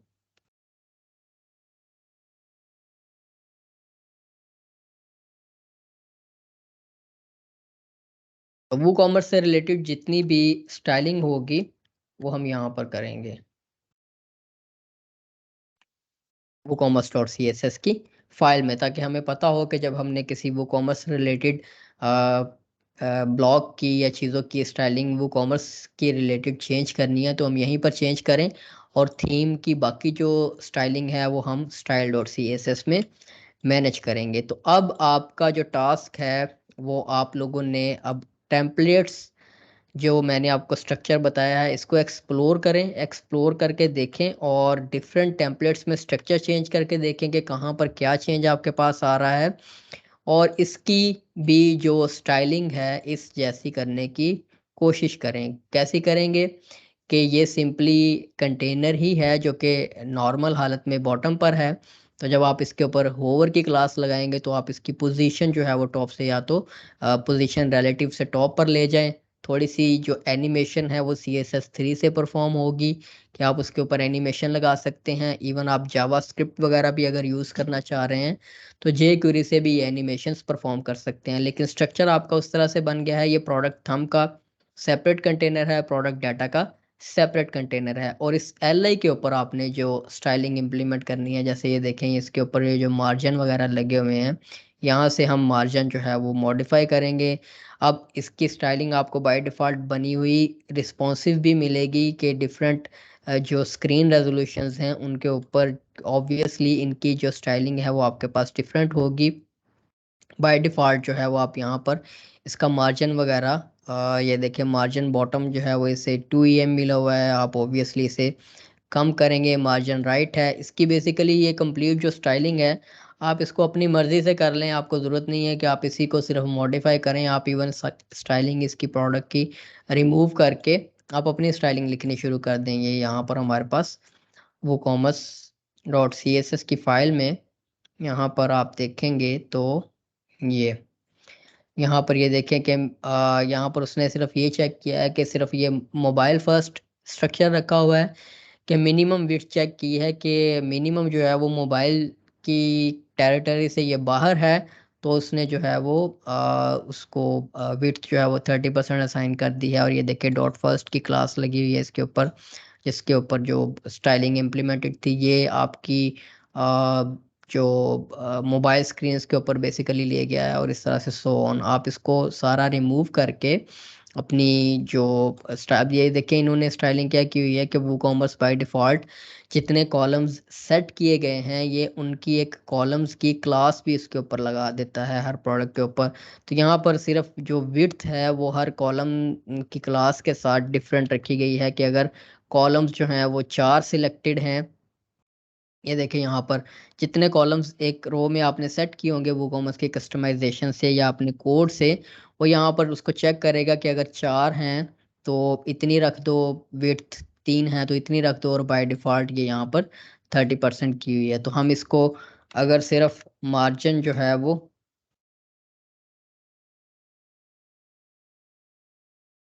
सिर्फ दोनों साइडों से देना चाहें, फिर उसके बाद आपको इसकी विड्थ को भी मैनेज करना होगा। तो अगर आप जो है वो विड्थ को इस तरह से मैनेज नहीं करना चाह रहे तो आप क्या करें कि आप CSS का ग्रिड भी यूज़ कर सकते हैं। इसके ऊपर प्रोडक्ट्स के ऊपर CSS का ग्रिड यूज़ कर लें कि डिस्प्ले, इसको आप कर लें डिस्प्ले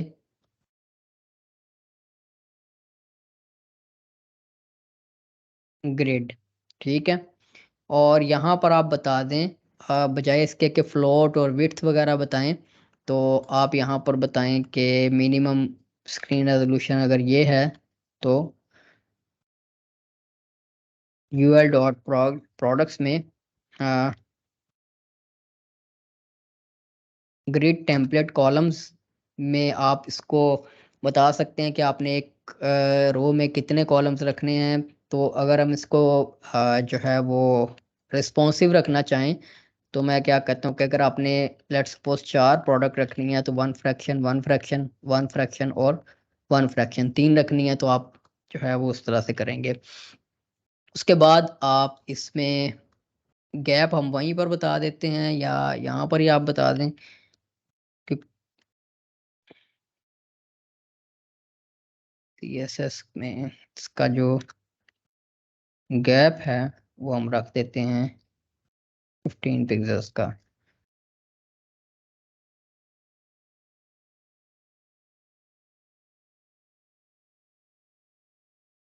तो CSS में आपका काम ये अपग्रेड से कंट्रोल हो जाएगा, तो इसमें आपको फिर मैनुअली मार्जिन और उसके बारे में खपने की ज़रूरत नहीं पड़ेगी। आप सिंपली अब यहाँ पर क्या करेंगे कि अगर कॉलम्स 1 है तो आप ग्रिड टेम्पलेट कॉलम्स की यही वाली जो प्रॉपर्टी है इसे यूज़ करते जाएंगे, और डिफरेंट जो कॉलम्स की तादाद उसमें बताई गई है उसमें आप इसकी जो विड्थ है वो बताते जाएंगे। अब हमें जो अगर 1 कॉलम सिलेक्ट किया गया है तो ऑब्वियसली हमें 100% का सिर्फ एक ही वैल्यू जो है वो यूज़ करना है। उसके बाद अगर 2 हैं एक में तो हम 2 के लिए आप इसको 50% और 50% कर सकते हैं। लेकिन जब आप ये परसेंटेजेस में और पिक्सेल्स में ग्रिड में वैल्यूज़ यूज़ करते हैं तो मोस्टली आपके पास ग्रिड ओवरफ्लोइंग का इशू आ जाता है कि वो अगर एक्स्ट्रा स्पेस बन रही है तो वो उसको ग्रिड के कंटेनर से बाहर ले जाता है आइटम्स को।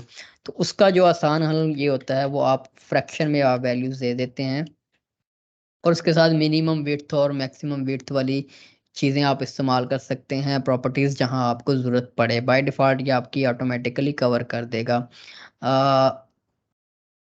ओके, तो इसमें इन्होंने क्या किया है कि li डॉट प्रोडक्ट्स के ऊपर काम कर रहे हैं, तो ये हमें करने की ज़रूरत नहीं पड़ेगी क्योंकि हम डायरेक्टली चूँकि ग्रिड हमने इस्तेमाल किया हुआ है तो ईच li एलिमेंट को विड्थ बताने की हमें ज़रूरत नहीं पड़ेगी। हम सिर्फ यहाँ पर क्या करेंगे कि ये जो मेन हमारी अनऑर्डर्ड लिस्ट है उसके ऊपर ही हम इसको बता देंगे।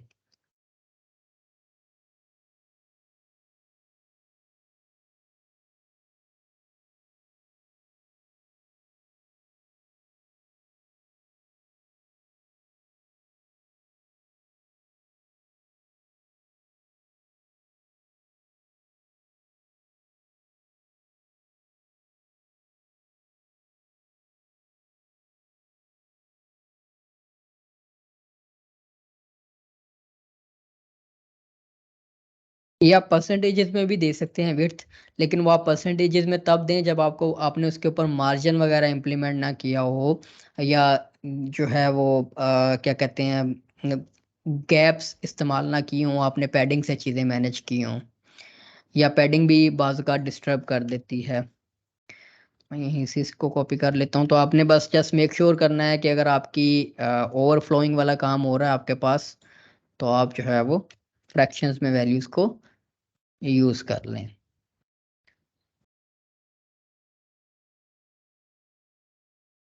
ओके, तो फ्रैक्शन लगाने के बाद भी आप जो ईच इंडिविजुअल लिस्ट एलिमेंट है, यानी कि जो प्रोडक्ट की आपके पास क्लास होगी, आप उसके ऊपर एक मिनिमम विड्थ असाइन कर देंगे, तो वो भी आपका काम हो सकता है।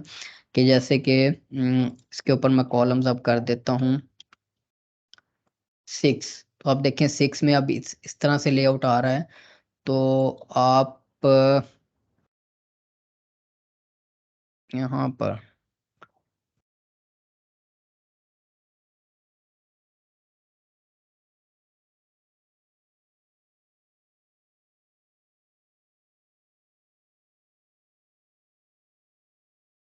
मिनिमम विड्थ वाला भी एक काम कर सकते हैं।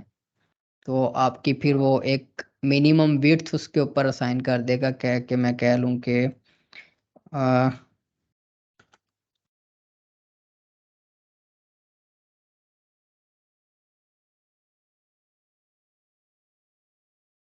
बल्कि मिनिमम विड्थ वगैरह वाला काम हमने करना ही नहीं था। वो तो उस क्लास के होने की वजह से हमारा जो लेआउट है वो थोड़ा सा डिस्टर्ब हो रहा था। ओके, तो इस तरह से ओके, तो 6 आ गई हैं।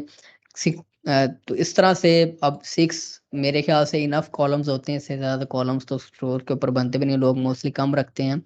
तो आप अब इसकी इंडिविजुअल अंदर वाली स्टाइलिंग आपने कैसे मैनेज करनी है, वो मुझे आप लोगों को कोई खास बताने की ज़रूरत नहीं है। इमेज जो है वो आप इसके ऊपर मार्जिन लगा हुआ है या इसके ऊपर मैक्स विड्थ लगी हुई है, इसको आप रिमूव करेंगे। प्रोडक्ट्स के अंदर आने वाली इमेज जो है वो इससे 100% विड्थ के ऊपर करेंगे, जैसे ये है।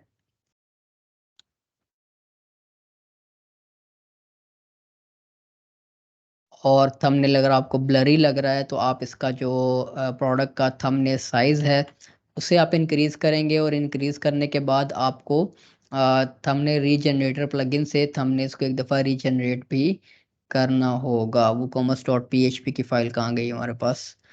अ,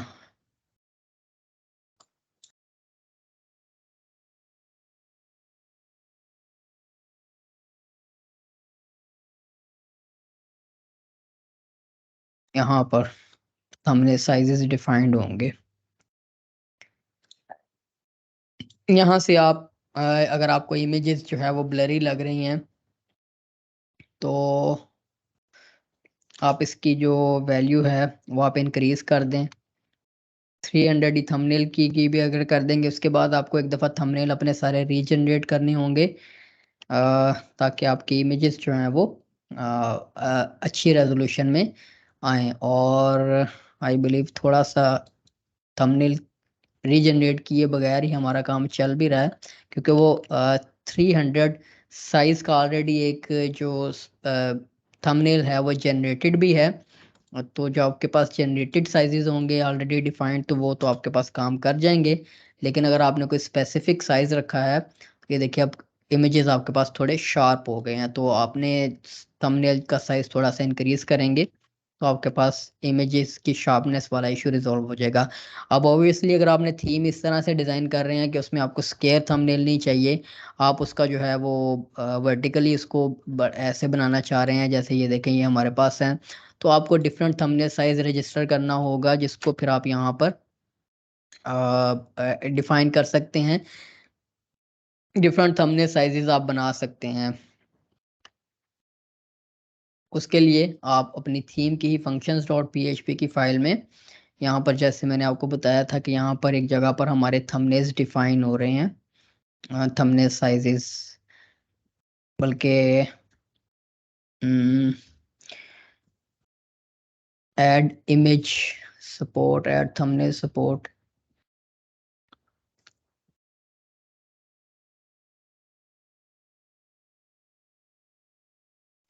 तो मैनुअली साइज जब आपने बनाने हो, यहाँ से मैं देख लेता हूँ कि फंक्शन ऑलरेडी हमारे पास लगा ना हो, नहीं लगा होगा।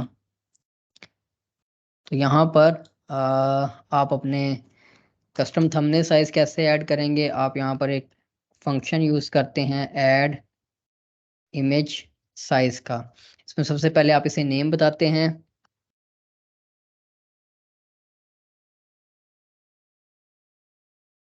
के बाद आप उसकी विड्थ में वैल्यू बताते हैं, मैं कह देता हूँ 300।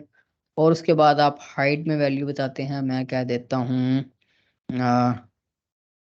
450। और उसके बाद आप बताते हैं कि आपने इसको क्रॉप करना है या नहीं। अगर आपने क्रॉप ना करना हो तो आप सिंपली अरे दे देंगे और ये एम्प्टी अरे दे देंगे, तो इसका मतलब है इसे क्रॉप नहीं करना है। लेकिन अगर आप क्रॉप करना चाह रहे हो, अब अगर आपने अपने स्टाइल के अंदर फिक्स करना है कि आप, अब ऑब्वियसली कस्टमर तो जो है वो किसी भी किस्म की इमेज साइज अपलोड कर सकता है, तो उससे फिर प्रोडक्ट का जो लेआउट है वो डिस्टर्ब हो सकता है कि अगर कोई छोटा इमेज है, बीच में कोई बड़ा इमेज है, तो वो उसके साइज में डिफरेंट होने की वजह से आपकी जो कार्ड की हाइट है, वो साइज है, उसमें फ़र्क आ सकता है। उसमें फ़र्क को कंट्रोल करने के लिए दो सॉल्यूशंस हैं, या तो आप इमेज को क्रॉप करें, या अगर आप क्रॉप नहीं करना चाह रहे तो आप इमेज को ये जो हमारे पास इमेज है उसको आप क्या करेंगे कि आप ये तो मैंने तो इमेजेस उसी साइज के बनाकर लगाए हुए हैं, लेकिन अगर डिफरेंट साइजेस होंगे तो आप CSS से भी इसको कंट्रोल कैसे कर सकते हैं कि आप इमेज को उस कंटेनर के अंदर पोजीशन एब्सोल्यूट कर लें और उसको जो है वो 100% विड्थ और हाइट वगैरह से उसको मैनेज कर लें, या आप उसको कंटेनर के बैकग्राउंड के तौर पर लेकर जा सकते हैं, कवर कर सकते हैं। लेकिन क्रॉपिंग वाला मेथड सबसे इजी होता है कि आप कोड बेस पर ही रिस्ट्रिक्ट कर दें कि भाई अब इस अरे में आपने दो वैल्यूज पास करनी होती है उसकी क्रॉपिंग की, कहाँ से आपने क्रॉपिंग किस साइड से करनी है। तो मैं इसको कह देता हूँ सेंटर सेंटर, कि ये इमेज की जो टोटल विड्थ है उसमें से सेंटर सेंटर से कर देगा, या आप टॉप सेंटर से करना चाह रहे हैं, टॉप राइट से करना चाह रहे हैं, टॉप लेफ्ट से करना चाह रहे हैं, तो आप इसको जो है वो उस तरह से इसकी क्रॉपिंग जो है वो डिफाइन करेंगे। मजीद आपने इसके तमाम आर्गुमेंट्स को, उसकी डॉक्यूमेंटेशन देखनी है तो आप सिंपली ऐड इमेज साइज के इस फंक्शन को देख लें। यहाँ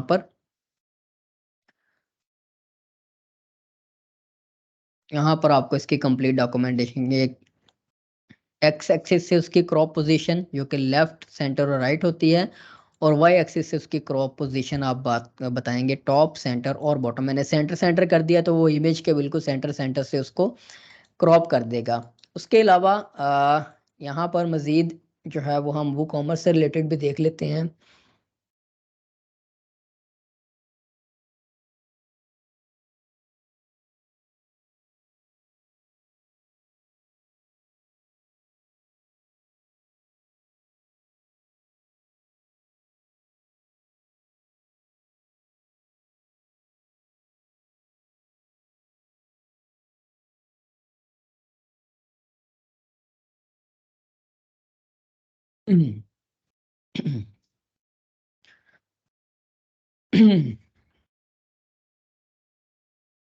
अब ये इन्होंने यहाँ पर एक्सप्लेन किया है कि वो कॉमर्स थंबनेल का जो साइज नेम है ये ग्रिड्स में यूज किया गया है, और सिंगल प्रोडक्ट के ऊपर ये यूज होता है और गैलरी थंबनेल में ये यूज होता है।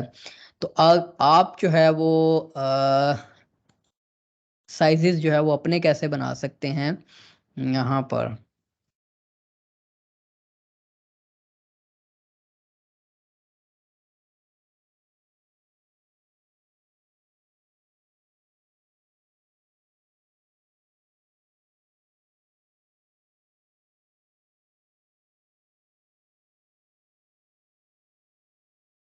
ओके,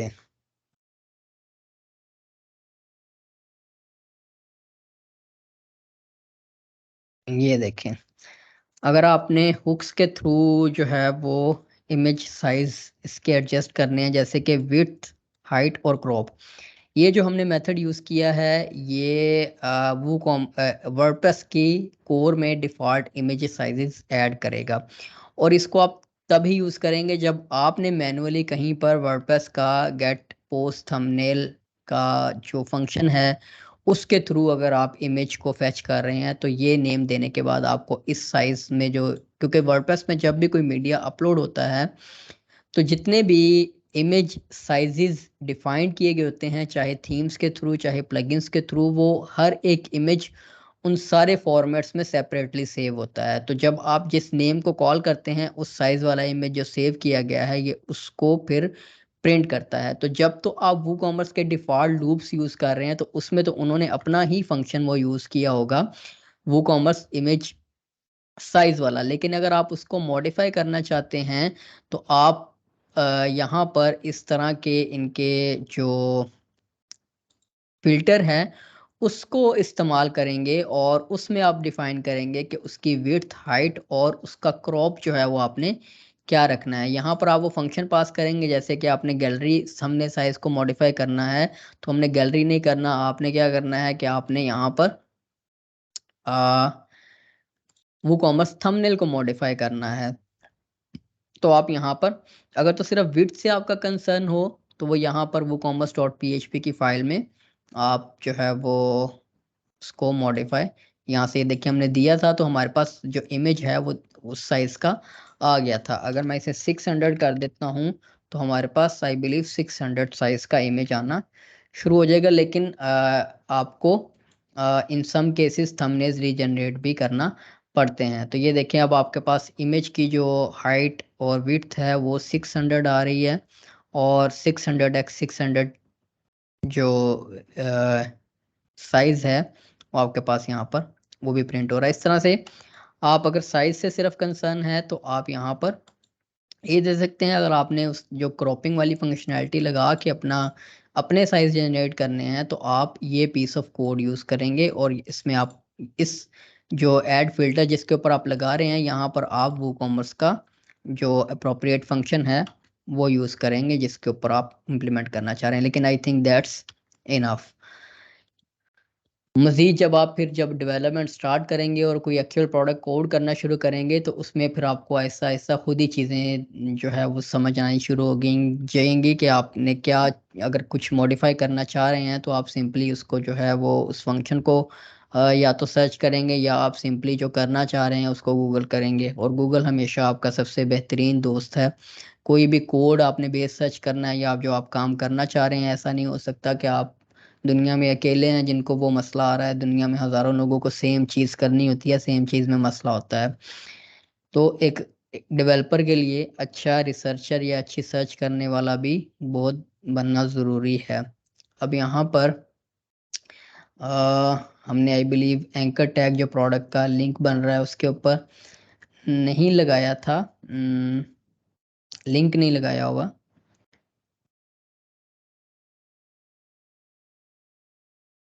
ये देखिए, ये जो टाइटल है इसके ऊपर हमने लिंक लगाना था।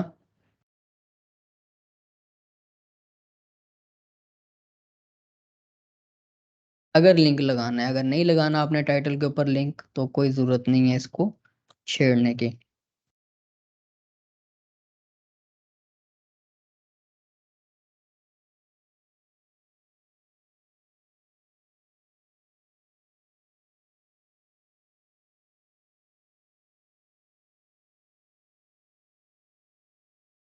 अब ये आपके टाइटल के ऊपर भी लिंक लग गया। अब अगर आपने पोजीशन चेंज करनी है, प्राइस ऊपर लेकर जानी है, टाइटल नीचे लेकर आना है, तो आप यहाँ से इनको मूव करेंगे। जो फंक्शंस आपके पास बने हुए हैं, ये देखिए, अगर आपने सिर्फ प्राइस डिस्प्ले करवानी है और रेटिंग यहाँ पर डिस्प्ले नहीं करवानी, तो जैसे मैंने ये काम किया हुआ है, आप सिर्फ इस फंक्शन को यूज करेंगे। अगर आपने सिर्फ प्राइस डिस्प्ले करवानी है, यहाँ पर रेटिंग डिस्प्ले नहीं करवानी, तो आप यहाँ पर क्या करेंगे कि इस फंक्शन को इस्तेमाल कर लेंगे।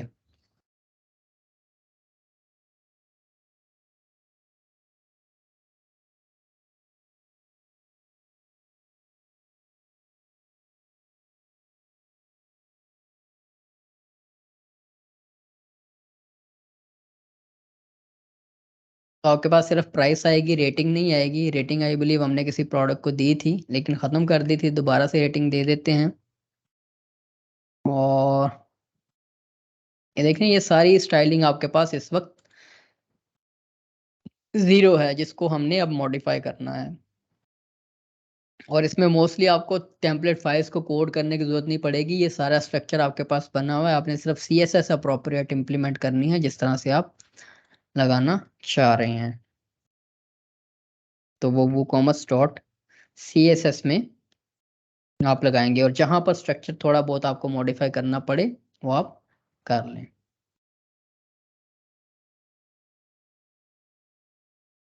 देखिए यहाँ पर आपके पास रेटिंग शो नहीं हो रही है, तो रेटिंग अगर आपने कहीं और डिस्प्ले करवानी है तो इस फंक्शन को यूज करें। जैसे अगर आपने इमेज के साथ डिस्प्ले करवानी है तो आप वो यहाँ पर इस्तेमाल कर लें, एक नया कंटेनर बना लें।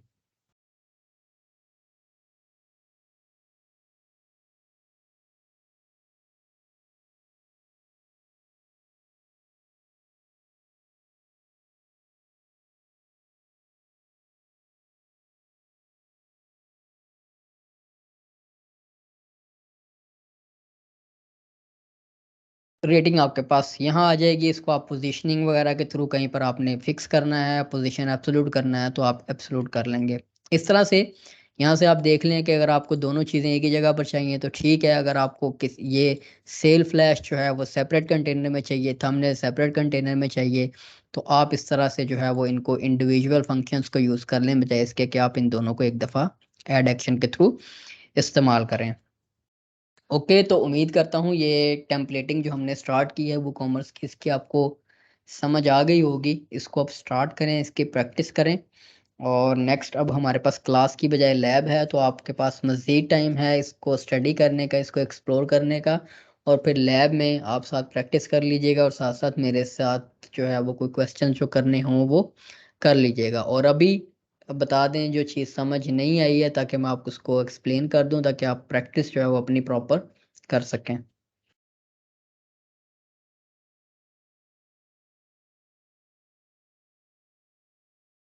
नहीं सर, सब ओके है, अब प्रैक्टिस करेंगे तो पता चलेगा। हाँ जी, प्रैक्टिस बाकी अब तो आपके पास बाकी तो सब टाइम समझ आ है। गया।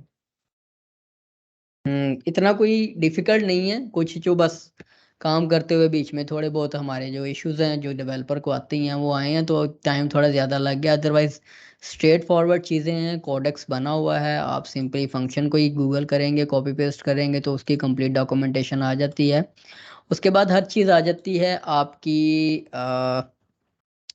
डेवलपमेंट के ऊपर और आपकी रिक्वायरमेंट के ऊपर कि आप करना क्या चाह रहे हैं। जैसे अगर आपने ये कार्ड इस तरह का बनाना है, ये देखिए ये सेल फ्लैश यहाँ पर आ रहा है, तो इसको इन्होंने सेपरेट अगर रखा हुआ है तो सेपरेट रखने की ज़रूरत नहीं पड़ती, वो बाय डिफ़ॉल्ट एक स्पैन के अंदर होता है, उसको पोजीशनिंग के थ्रू आप मैनेज कर लेते हैं। तो हर काम आपने यहाँ पर कोड भी हर मॉडिफाई नहीं करने बैठ जाना, आपने ये देखना है कि मैक्सिमम CSS के साथ कितना आप कस्टमाइज़ कर सकते हैं, और फिर जब आप कोड तब कस्टमाइज़ करेंगे जब आपने स्ट्रक्चर ही कस्टमाइज़ करना है, जो उसकी HTML आउटपुट जनरेट हो रही है, अगर वही स्ट्रक्चर आपने कस्टमाइज़ करना है देन आप कोड को मॉडिफाई करेंगे। अदरवाइज़ आपने सारे काम जो हैं वो मैक्सिमम आपने CSS से करने हैं, क्योंकि ये देखिए ये ऐड टू कार्ट के ऊपर जो है वो एजेक्स की फंक्शनैलिटी लगी हुई है, तो अगर आप इसका स्ट्रक्चर अपनी मर्ज़ी से मॉडिफाई कर लेंगे तो ये एजेक्स की फंक्शनैलिटी ख़त्म हो जाएगी। फिर आप खपेंगे कि ये कहाँ से ख़त्म होगी, क्योंकि इसका स्ट्रक्चर में प्रॉपर उन्होंने अपनी कोड जो है वो उस तरह से बनाया होता है, और उसके ये देखिए डाटा के एट्रीब्यूट्स यूज़ किए होते हैं, उसके ऊपर एजेक्स की क्लास लगी होती है, तो ये सारी ये क्लासें आपको लगी नज़र कहीं नहीं आएंगी, ये रन टाइम पर जनरेट हो रही होती हैं जो वो कॉमर्स लगा रहा होता है। तो इसलिए फिर जब आप चेंज कर बैठेंगे तो आपको डिफ़ॉल्ट का नहीं पता चलेगा, और डिफ़ॉल्ट के लिए सबसे बेस्ट रिसोर्स आपके पास इनकी डॉक्यूमेंटेशन ही है।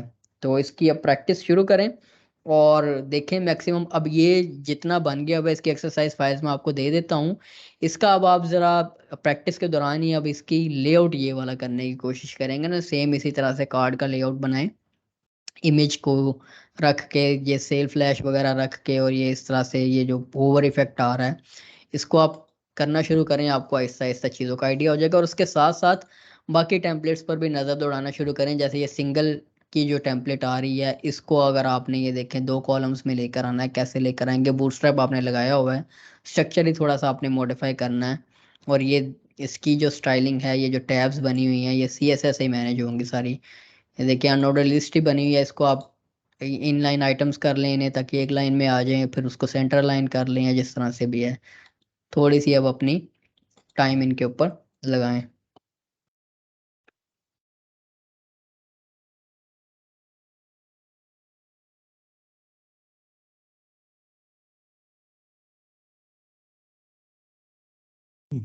चलो ठीक है, फिर क्लास क्लोज करते हैं, प्रैक्टिस करें, और फिर फ्राइडे को जो है वो फ्राइडे कल ही है, कल तो वैसे हमारी ऑडियोज भी आ रही हैं काफ़ी सारी लीक होके, उस पर भी टाइम लगना है।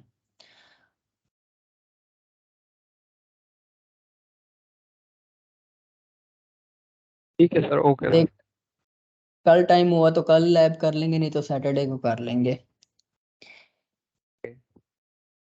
ठीक है सर। चलो ठीक है फिर, ओके, अल्लाह हाफिज। अल्लाह हाफिज।